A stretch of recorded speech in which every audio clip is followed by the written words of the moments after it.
I cannot prove that the 1998 TV movie The Last Leprechaun is what gave me a case of pink eye this week, but all I know is my eyes were perfectly fine before I started watching this low-budget South African fantasy, so nothing else could have caused it. I simply saw this movie, had a brief mental break from reality, and then passed out face down in my cat's litter box. And boom, a movie caused my eye infection. I'm just kidding, I don't have a cat. The litter box is mine. But still, this uncomfortable and bewildering holiday movie has enough jarring details to make anyone sick. With unintentionally terrifying leprechaun makeup, a St. Patrick's Day chainsaw massacre of an editing job, and unfriendly, poorly dubbed adult characters that ignite every child's subconscious fear of abandonment. This is a hidden gem that must be seared into the psyches of any kids who grew up with this VHS tape in their TV room. So call the doctor and get some antibiotic eye drops, because it's going to be a red-eyed St. Patrick's Day installment of Clip Breakdown. Today's video is sponsored by Blueland. Stay tuned until after the breakdown to hear a special offer. Hello television viewers, my name is Nick. Thank you so much for joining me once again on my channel for another installment of Clip Breakdown. This is the playlist where we dive into our favorite movies, TV movies, and other content on the web, and we pluck it leaf for leaf like a four-leaf clover, in an analogy I'm sure I used last March as well, to look at each individual clip and decide if it's a good king of the leprechauns or evil water spirit looking to flood the valley, which is also my way of giving you the entire plot of this movie. Oh, it's so bad. Every so often I encounter a movie that is so bad when I'm making these videos that I feel like I can't do it anymore. I don't see the light at the end of the tunnel. But here we are shooting it, and the ring light is in my tunnel vision of an infected eye. So make sure you give this video a big thumbs up and subscribe, and let's just start watching what is sure to be a classic Irish tale that was shot in South Africa. Johannesburg, South Africa. Little trivia.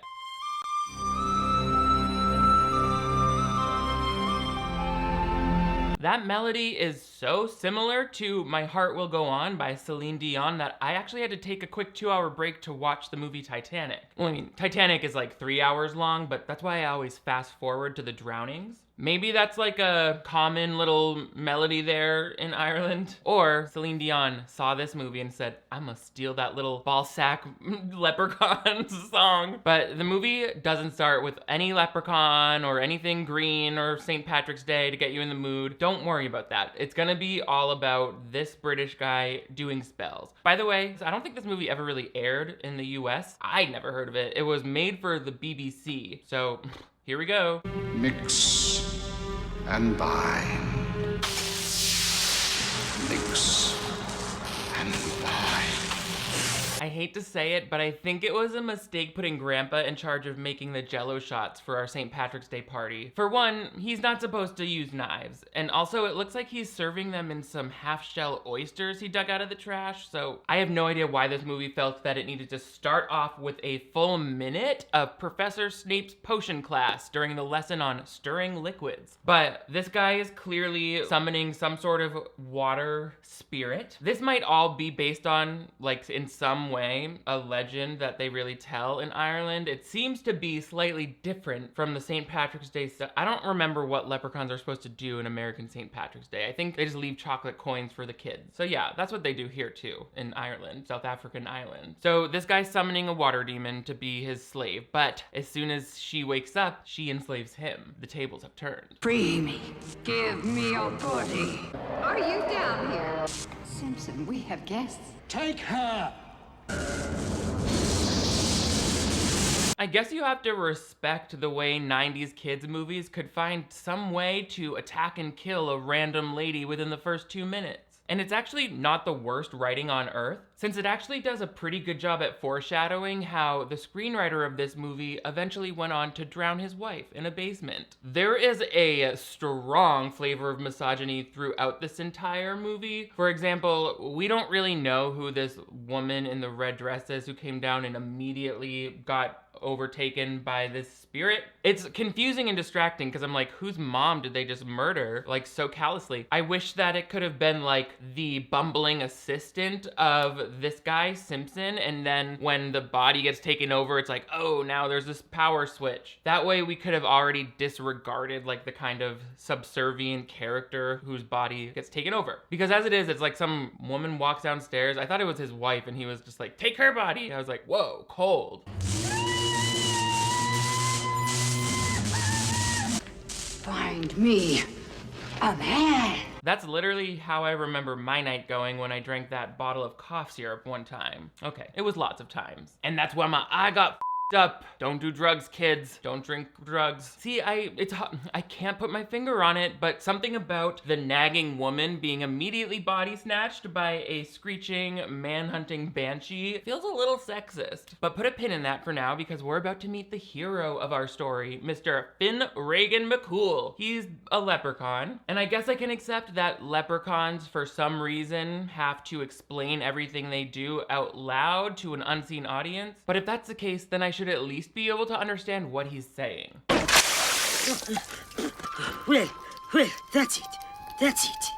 I'm not getting up next spring if I can't find something else to wake me up. What in Rumpelstiltskin's scrotum? I had to watch that 3 different times to even understand what he was saying, both because of his thick accent and even thicker facial prosthetics. Could they not have tried harder to make him look less scary? This is 4 years after Warwick Davis played the iconic Leprechaun in the horror film, and this is reading really close to that for me. They said, "Happy St. Patrick's Day, kids. Here's a sick-looking old man covered in wet pubic hair, and he's breaking into your house tonight." Like, no one wants that holiday. Keep it. The first 10 minutes of this movie, it feels like emerging from a bomb shelter after they nuked the planet. Because you're just like, it's weirdly quiet. I don't know who he's talking to. Oh, I hate water.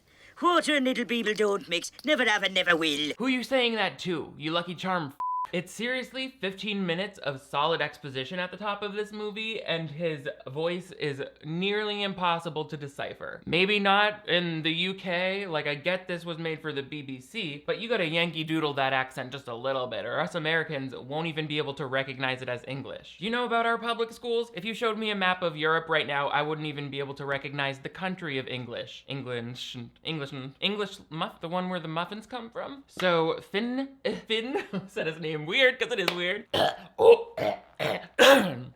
I'm dying of pink eye, and it's Finn McCool's fault, but he's got his own issues. I'm seriously tripping. Finn just woke up from spring. I guess that's a thing. Leprechauns wake up every spring, and then the house starts rattling, and he goes upstairs to see shocking stock footage of deforestation going on in his forest. So he is determined to get to the bottom of it, and then goes about his business. Again, I'm not sure any short clip can accurately convey how loopy you start to feel after the first 10 minutes of this movie shows you nothing but one man who seems to be suffering from mumps, just waddling around the woods, muttering to himself. Where have all these people come from? Those pesky rabbits. Why is it so blooming cold? Breakfast. It does not surprise me that Finn is the last leprechaun alive, because if I came across something that looked like that in the middle of the woods, I would jab it with a stick until it died. That's a demon. That's a demon in the woods. I don't want your gold. I don't want your 3 wishes. I want all of the hills of Ireland to run green with your blood. God, I hope their blood is green. If they have red blood, it's gonna be way too humanizing when I stab them with my stick. I'm Nikki D. Leprechaun Hunter now. That's a franchise we can put big studio dollars behind.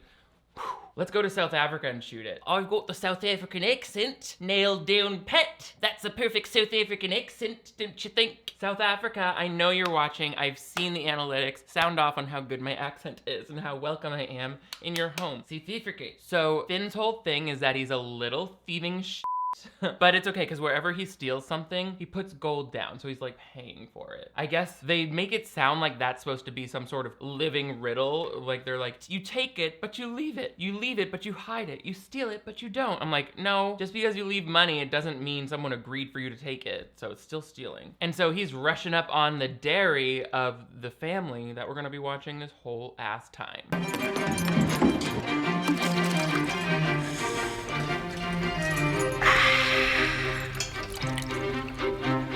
Wow, he is really going to town on this family's used chamber pots, isn't he? What? That's part of the Irish legend. Ye leprechauns travy from the town and drink ye our buckets of cloudy piss. That's what it says in the Irish book. I'm just kidding. He's stealing their milk. Although, this is exactly how I both look and feel taking my first sip of Glacier Freeze Gatorade when I have dry mouth. I dribble just as bad, and I don't have latex appliances glued on. I know for a fact I've come on this camera with liquid spilled down my shirt, and you all just have to sit there and watch it gradually dry over the course of 14 jump cuts, like you're all my little pets. Meaning it was you who gave me pink eye. Wow, this pink eye. I'm obviously willing to blame everybody but myself.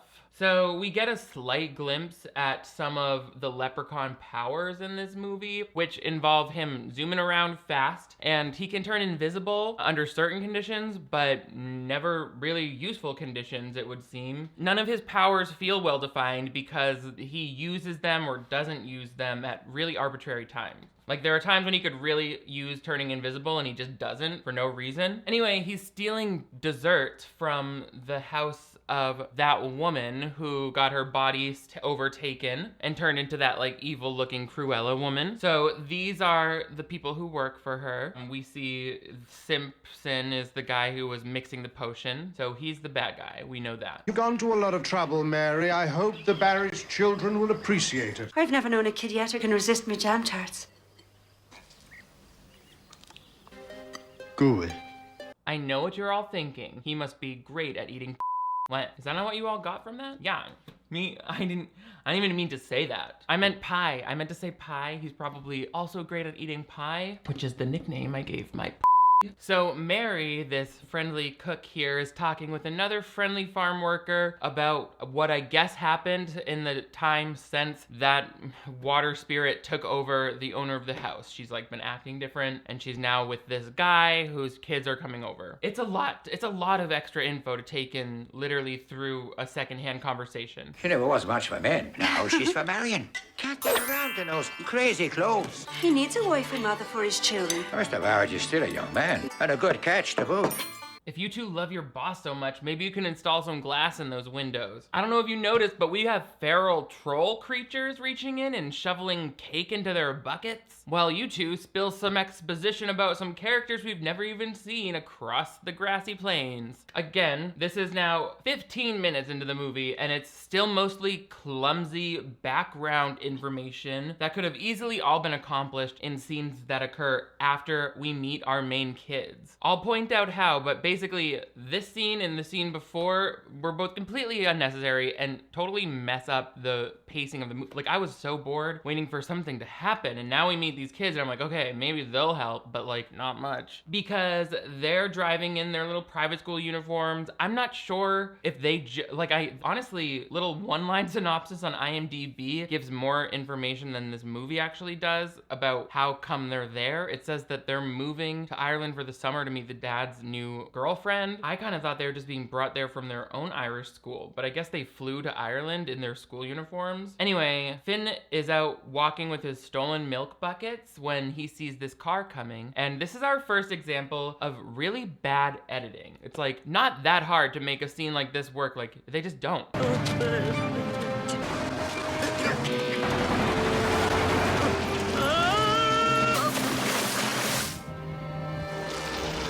So in the US, we drive on the right side of the street. In the UK, they drive on the left side of the street. Apparently in Johannesburg, South Africa, cars are the width of an entire bridge and continue plowing forward even when there's clearly a terrified human or Irish folk mammal struggling to get out of the way in front of the car. And the editing sucks because the kids were just magically looking out the window and seeing Finn. We never saw their initial reaction of like the boy being like, what's that? And they both are looking out the window. It just kind of cuts through that action to them both looking out the window. And it's like, that's a real life troll you just saw. They seem very cool with it. But maybe they're just like distracted because, you know, they're nervous to meet Laura, which is the name of the woman who's been inhabited by this water spirit who their widowed father is planning to marry. And I guess they're now like moving to her house? It's not clear. Are they moving there forever? If they just set up something or another about, oh, we're gonna be there for the summer, or now we're gonna live there. Like we don't find out any of that. So we don't know why they're there, for how long, where they came from. It's all super rushed and hard to get into. So the kids finally arrive at Laura's manor, and it seems like at this budget level, the actors kind of have to sell that these locations look a certain way when they don't really read on camera. What a dump. It's horrible. Yeah, Tommy, shut the f up. That's a pretty nice house from where I'm sitting. What's horrible about it? The stone patio or the bay window? Tell you what, Mr. Private School Privilege, you're not gonna get a better place to live from that dead mama of yours. So maybe just pick a cool new paint color for your room and suck it up. So this is the point where the kids meet Laura, who weirds them out with her odd behavior and crazy clothes, even though the other clothes that we've seen so far from other people in this movie are just as crazy, so they don't read as particularly strange to me. We also meet the butler Simpson and Mary, the cook, who's nice to them, but we've already met all of these people, so it doesn't feel interesting. If the movie had just started with a little bit of Finn going about his business, or maybe Finn waking up, but basically starting with the kids seeing him and then going into this meeting, it would be like we're all meeting Laura and the household cast for the first time together. And then she has a secret meeting with Simpson in just a couple scenes where they could have made that a reveal of her true nature. So up until then, we're just like, something's wrong with Laura. Then the second act of this movie maybe wouldn't feel so rushed, which I will also point out. But for now, the kids have a bad feeling about this new woman in her dad's life. She is so weird. That hat. I wouldn't be seen dead in that hat. Ooh, we didn't know before, but Ethel is that fashion bitch, and she knows how to read a bitch when she's wearing a hat that's too much. You better look out, Ireland. We've got a new fashion constable on the Cloverfield. So sorry, Ireland, not only for my limited understanding of your country and its stereotypes, but also that this movie tried to pass off South Africa as you. They keep playing this bagpipe music when there are fully those trees from The Lion King in their front yard. That night, we see Finn going to town on these forestry guys, like construction machines and bulldozers, ruining all the machines and leaving his gold behind. Again, if you're causing damages and then leaving money, it doesn't mean you didn't commit a crime. So in the next morning, we realize from the construction workers meeting with their boss that Laura is the one in charge of all of this deforestation. Throughout this movie, you'll notice some very weird dubbing and dialogue replacement. Like, watch how much this construction worker's mouth moves without him saying anything. Someone's really been mucking about. Fix it! All right.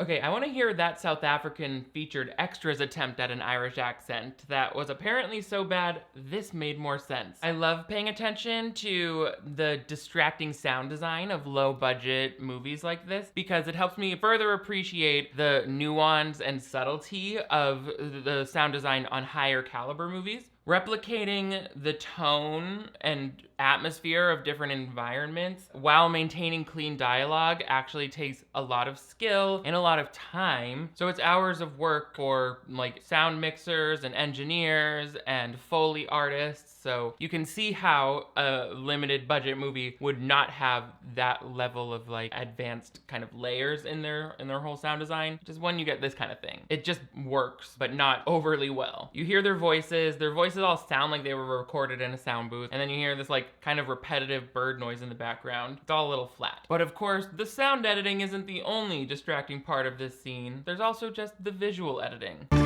What is going on here? Someone sabotaged. All the tires are ruined. Okay, literally, where do those f***ing kids come from? The editor didn't want to show us one quick shot of them climbing out of that car to establish them? Okay. Just splice them in between random frames like Tyler Durden in Fight Club or Pazuzu in The Exorcist / My Ex-Boyfriend. I really liked him, but he would get cranky at night because he had no eyelids. Pazuzu gave me pink eye. Solved it. We would just rub our open eyeballs together for sex. Why? So, little dip there. His name is Thomas. He grabs that gold that Finn left behind under the broken tractor, and Finn is like, that's my gold. He stole my gold. And I'm like, didn't you give that to the construction workers in exchange for their damage? Like, you put it there. So now Finn's on a mission to catch these kids who remain terrified of their new stepmom. And I'm like, why did they have to meet this lady before their dad was anywhere to be found? It's been a day. Where is he? It's also weird, like they keep talking about the dad. We've never met him. I don't know. The introduction of the characters all makes no sense to me. Meanwhile, back to this troll who is stalking children. This is supposed to be a family film.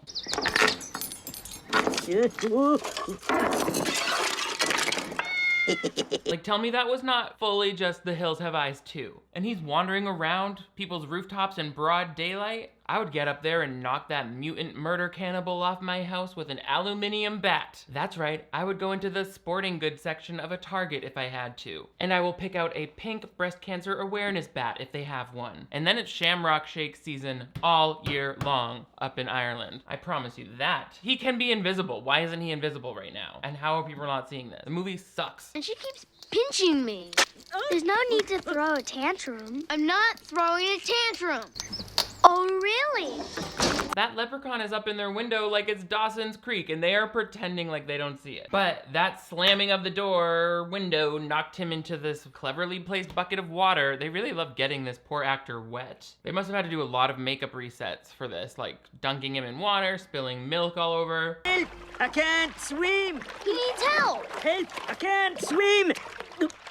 This bucket of water doesn't seem any deeper than that swiftly moving river that you fell into the first time these kids saw you. Why can't you just stand up? Kids, don't go down there. It's either a trap or we'll just watch it drown from the window, whichever the Lord prefers. But of course, Tommy goes and rescues the stupid creature. And so they're like friends now. We never met a leprechaun before. But you're not supposed to meet a leprechaun, now are you? But you keep getting me wet now, don't you? And I can't go invisible when I'm wet now, can I? I don't know, and I don't know, so shut up. Just because he's putting this exposition in the form of a question, it doesn't make it less boring. You can't call something clever writing if it's what Jeopardy contestants have to do on the fly for every answer they give. And he says all of a sudden, now at 21 minutes in, that he can't go invisible when he's wet, but he was not wet when he was on that roof or when he was walking along that bridge, so like, why did we ever see you? His point is moot, because he wasn't wet when they first saw him. I'm surprised more people haven't seen him at this point. But we have to learn some more Irish legend about these troll creatures. Like, a leprechaun is only as much as the weight of the gold in his pockets, is what they say. So what happens when you haven't got any gold in your pockets? Well, we grow, obviously. Giant size, so big that we pop. Pop! Oh, that's gross. You see, acting is all about reacting. And reacting and reacting, keep reacting, now we're overreacting, and cut! Great work, child actors. You may now attend your legally required 15 minutes of school. Meanwhile, in the other room, Laura is talking to Simpson about this plan, and I guess I get it. You have no power. Power is an essence. It is what we are or are not. Magic makes you more powerful, but you are not power. Oh, okay. Well, when you get done explaining all of those wizard semantics, do you think you can also tell us why this movie has to exist? Don't you think this scene would have been more fun if it were the first time that Laura's true colors were revealed and she went from being that weird lady to and the crazy makeup? That way she could be explaining the entire evil plan right now about needing a man with influence and power. Instead, it feels like they're just like improvising around a lot of these movies' plot holes. Like, they ask, why does Laura need a rich man for this plan if she is so powerful? And I don't think we ever really get a good answer for that. Why are we messing about with all these stupid marriage plans? Because power has its limits. The marriage is a diversion. I chose Henry Barrage because I need him. He will make me more powerful still. I'm sorry, the marriage is a diversion to explain your rise to power, or the marriage actually makes you more powerful? Which is it? Either way, Laura, just promise me you'll never let a man convince you to tone down your blue cheek contour. It's what makes you special. Everyone in our friend group knows you as Laura with the weird crazy makeup. It's also absurd how all of these characters of magic in the movie act like it's so imperative no human ever sees sight of them, but then they just like keep walking around in the open until kids see them. Anyway, here's some footage of me wandering around the garden section of Lowe's after eating a weed brownie.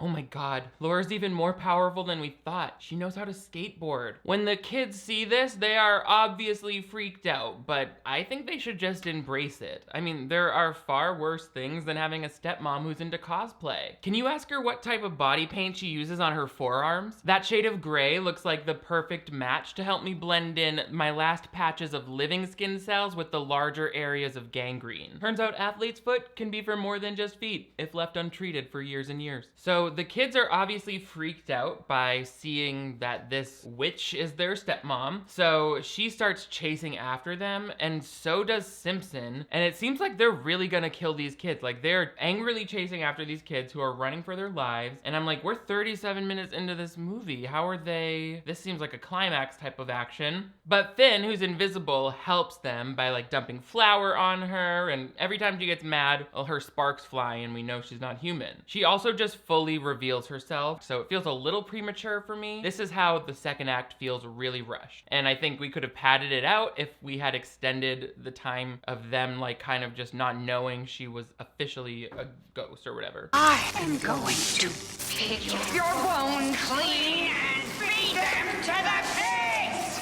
I hate you! I'm just not sure both of these child actors are displaying equal levels of fear right now. Does Ethel have a stage parent with a poorly controlled temper that can read these lines with her? I think that'll give us the helpless, panicked look we want. Tommy, you're doing great. You're giving us drunk stepdad fear, and we love it. So finally, we meet the dad. He like comes in and he's like, what's going on here? And right off the bat, he seems like he hates these kids. Go be a witch! They attacked me!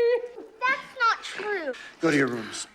But Both of you. You know Daddy's mud wrestling pit is for adults only. Your immune systems aren't strong enough to be rolling around in pig shit like the big kids. Oh, and also, welcome to Ireland, kids. Nobody knows where you were before this, for how long, or who was watching you, but the important thing is you're here now, and both of your guardians hate you. Later, they make it kind of clear that the dad is acting very different and not seeing what's going on because of the spell that Laura has him under. But in the meantime, he just seems to be an abnormally distant father. He just genuinely comes off as oblivious and mean to his kids, which if I saw this when I was younger, would have given me childhood depression. I mean, I already had that, but it would have been a more anxious depression. You know, like I have now. And it's all thanks to this movie. Mary seems to be the only one with any sense in her head when it comes to taking care of kids. well, if he loved us, he'd believe us. Your father thinks the world of you. Sometimes I think he wishes we died in the car instead of Mommy. Well, it was a little funny how he only took off both of your seatbelts before swerving into oncoming traffic, but I wouldn't read too much into it. Anyway, kids, remember that's the cook, not a child therapist, okay? I barely had time to put on my shade of nighttime lipstick before the potato started boiling over. That's what she said. We see downstairs that Laura is drugging the dad's beverages, so he has these headaches until she treats him with these drinks, so he feels like he needs her. And he also seems to be intoxicated by the potion itself, so that he thinks she's more beautiful and nicer than she is. But what's worse is how the dinner scene has some of the most uncomfortable sound design ever. It feels like the dad is speaking Japanese and they just dubbed over it with bad English translations. I must say I'm proud of you. Yes, I am. Well. What are you doing? Thomas! Thomas, you idiot! Not only was his mouth not moving when he casually called his child an idiot, but it's also obvious that they stole that soundbite from a little later in the scene when it makes even less sense for him to say. Look out! Thomas, you idiot! Okay, I'm starting to wonder if Laura is actually giving Harry any sort of mind control potion, or if she's just enabling his alcoholism in order to get what she wants. That's how some transient straight man slept on my futon for 6 weeks back in 2015. He would always meet me outside of my therapy appointments with a fresh bottle of Fireball, and I thought, This must be how June Cleaver feels. So I guess the kid's plan there was to get Laura mad enough that she revealed herself as a witch, which she had done in the past, but it didn't work. And now it seems like Laura's real plan is coming to fruition. Sam, So nice to see you. Pleasure. my fiancée Laura. Delighted. Sam, How are you? shall we? What's going on? I don't know. Well, kids, those are some of your dad's wealthy friends who are interested in buying you. I'm just kidding. They're here for something else, but go brush your teeth just in case. The way, like, this dad comes in and doesn't even look at them, like, this would upset me as a child audience member if, like, their dad was not acting right and nobody believed them. It's, like, pretty nightmarish if you think about it for a child. I would have not liked this movie as a kid, but now that I'm an adult, I hate it. I'm not hungry, thank you. Nor I.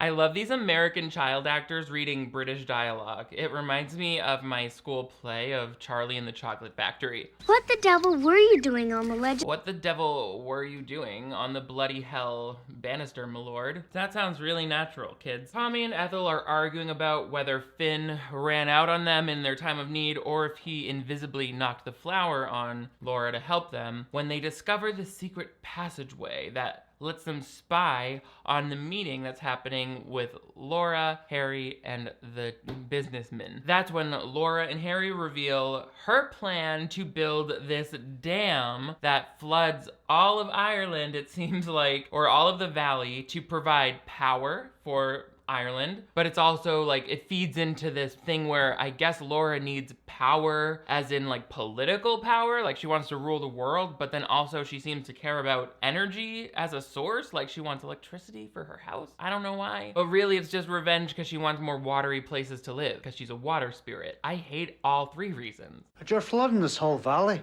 There's no way you can justify this environmentally, Mr. Barrage.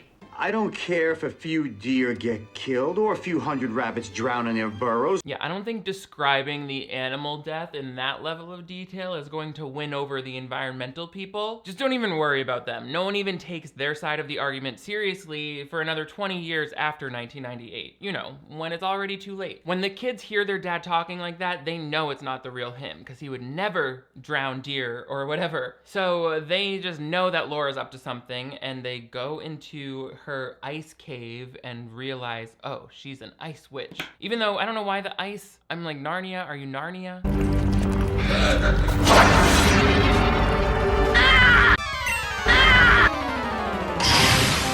What? I didn't say that kid had a rat face. That would be cruel, like leaving out glue traps for him and all of his rat friends to get stuck in. Tommy's clever and puts gum in the door so that they can get back in later. Harry's winning no new friends with this new wife. All of those business people are like, you've changed, sir. You want to flood Ireland now when you used to do X, Y, and Z here? I don't know what kind of business the dad was doing in Ireland. Did he live in Ireland and the kids were elsewhere during the school year?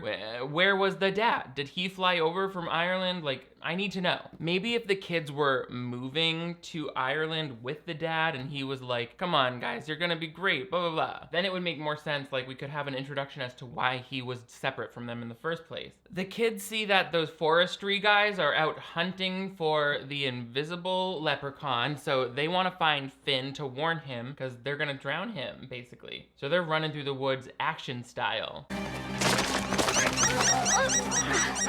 Ah, forest pigeons. Those are so common. Because there were so many South African productions for TV movies or straight to tape movies, that country must have had some really great tax incentives for film production. Similar to how Canada and New Zealand and Australia have at different points in film history as well. It seems for sure like one thing South Africa can offer a lot of is live animals, because we've got sheep, chicken, rabbits, a couple of rat babies running around. You know, the whole works. That could have been a big reason why they chose to shoot South Africa for Australia, because you get lots of similar animals and farms and stuff. I don't know. The forestry guys, as well as Laura, discover Finn's little hideaway hole, including all of his gold. Laura makes the guy give her the gold so that it doesn't burn her hands. That's important somehow. Like, she has to be given the gold freely for her to be able to handle it. So at that moment, once Finn's gold is stolen, he's back with the kids and he's like growing weaker because someone has all of his gold. Even though I thought it was about how much gold he had in his pocket, and he only had a little bit of gold in his pocket, but I guess it's also about the amount of gold you have in your house?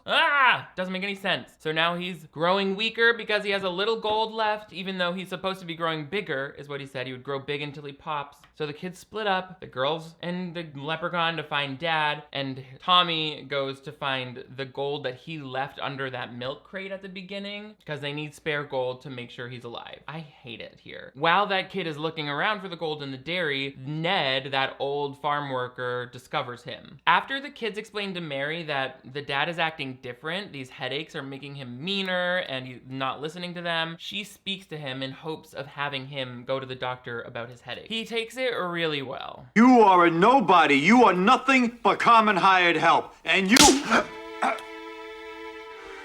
I'm sorry. Sometimes the ghost of Bruce Lee takes over my body and I snap into a fight position like one of the Power Rangers. But as it turns out, Mary's physical attack was just the act of true love needed to break this spell. What a great message for kids. This gives the dad a moment of clarity talking to Mary, and Ethel's right outside the window with Finn hearing about it, so she's like, yay, dad really is a good guy who was under a spell. And then we get this. Ethel's not even a real name, you know. Emma is her given name. But her mom called her Ethel even before she was born. And after her mom passed away, well, just kind of stuck. I never knew why. And we never will, because this weird little story comes out of nowhere and then never pays off. It also makes zero sense. If her mom was calling the baby Ethel before it was even born, why wouldn't they just name it Ethel? This weird aside about Emma/Ethel's birth name gave the same unhinged energy as that story Mel Gibson told in Signs. You came out,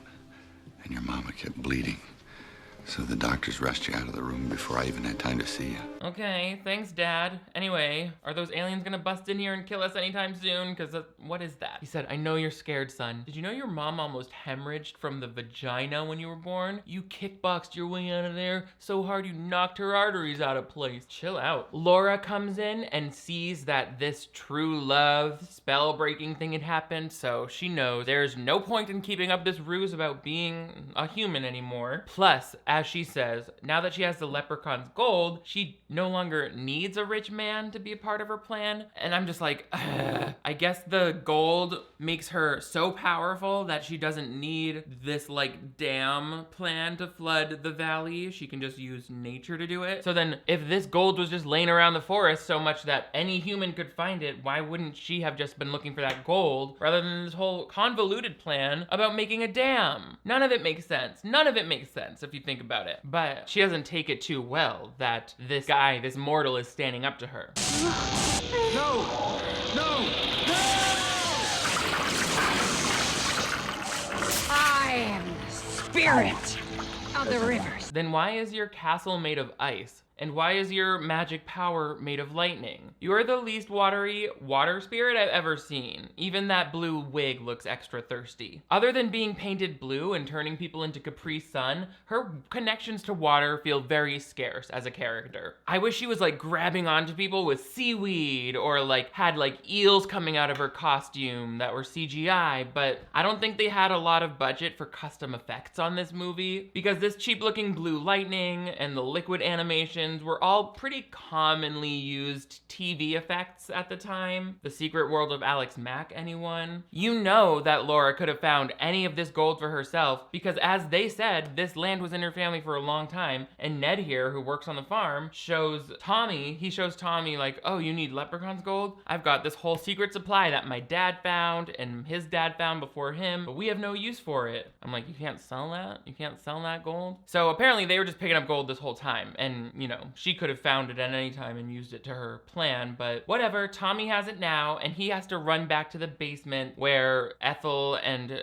Finn have gone to rescue their dad, who is now down there with Mary. This movie really sucks. I hope you're all having a happy St. Patrick's Day. Eat an extra gold coin for me, chocolate gold coin, not metal, because this movie is making me sick. I am glad that I got antibiotic drops for these eyes though, pronto, because now they'll be healed and not contagious for when I go see Katy Perry tomorrow. I actually had to move my flight because I'm supposed to be in Vegas now. All my friends are watching the Drag Race live show and I'm sitting here talking to you fools. You fools. That's me being Laura. You fools, drain the swamps and drown the rivers. That's what she goes into. She starts monologuing. We all had a place once, even those like me. But you drained the swamps, cut down the forests, polluted the lakes and the rivers. Wait, weren't you cutting down the forests at the beginning of this thing? That's like the inciting incident of this whole mess. Laura is clearly trying to make some kind of environmentalist point with this world domination, but I just wish her messaging was a little more clear. Like, are you or are you not providing water-generated electricity to Ireland? I mean, I assume she has my vote because she's painted blue, but, you know, I still have some questions about the drownings of those families of cartoon rabbits you mentioned before. A real politician probably would have left that part out. There is this, like, fake out where Simpson thinks he controls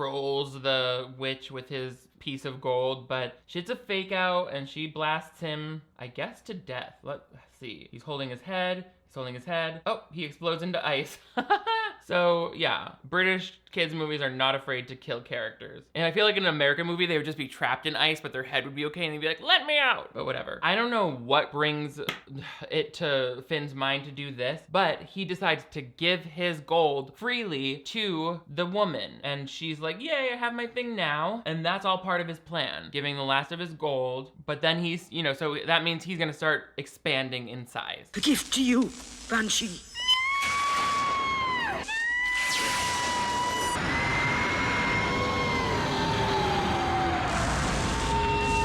And then it's just kind of this for the rest of the movie. I'm not kidding. She screams and screams and screams until she just explodes and shatters into pieces for some reason.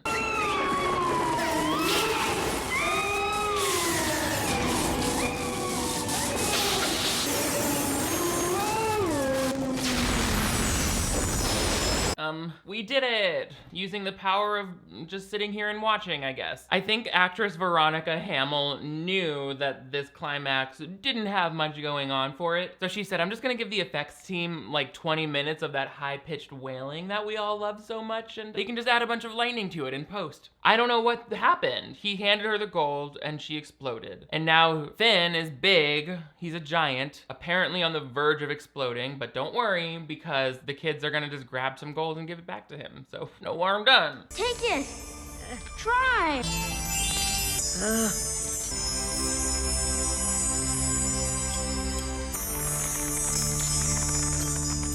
I am once again asking the little girl to cry. Tommy over here is giving me Act 3 of Harry Potter and the Sorcerer's Stone, while Ethel has that look you get while people are singing happy birthday to you. But whatever, movie over, I guess. Get your paychecks, kids. How come Laura exploded with her gold? Well, it's all very simple. You destroyed her. You said your power is life. They gave her so much gold, it made her into something other than what she was.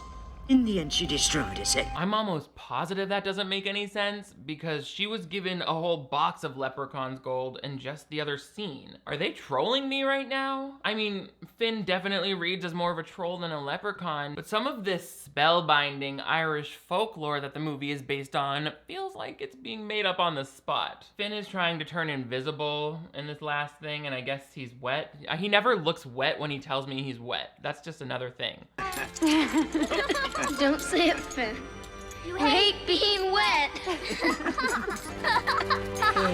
I don't remember him saying that specific line at any point before this during the movie, but that's what'll happen when you try to force a catchphrase in during the final scene. The catchphrase could end up being, I hate being wet. Do you know how unusual it would look to have that phrase printed on your t-shirt? Especially because it would clash with my latex booty shorts that say, soak me, daddy. Oh, but that's all she wrote for the Irishly dancing. I could swear that this movie was written by somebody who has never met a child and does not care about a child child's well-being because it gave me nothing but uncomfortable, bad dream, school night feelings. And that's not the type of St. Patrick's Day I'm trying to have. Color me green for a much more cheery rendition that we did last year with Luck of the Irish on Disney Channel. That had a fun feeling of togetherness. All this movie gave me was a sense of impending doom and the realization that sometimes the biggest monsters and the worst evil are right within our own homes. And with that, I say good luck to ye out there on the Irish fields this St. Patty's Day. Do stay safe and have fun. But also make sure you give this video a big thumbs up if you want to see even more holiday clip breakdowns throughout the rest of the year. But most importantly, if you're new to my channel, I would love to have you click that subscribe button right over here. That way you never miss new videos from me. I upload 2 new ones every week, so turn on notifications and you'll always be the first to know when I've got a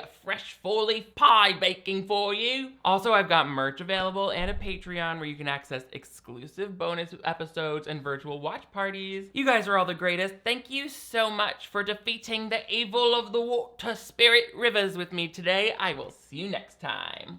Oh, and thanks for putting up with my pink eye.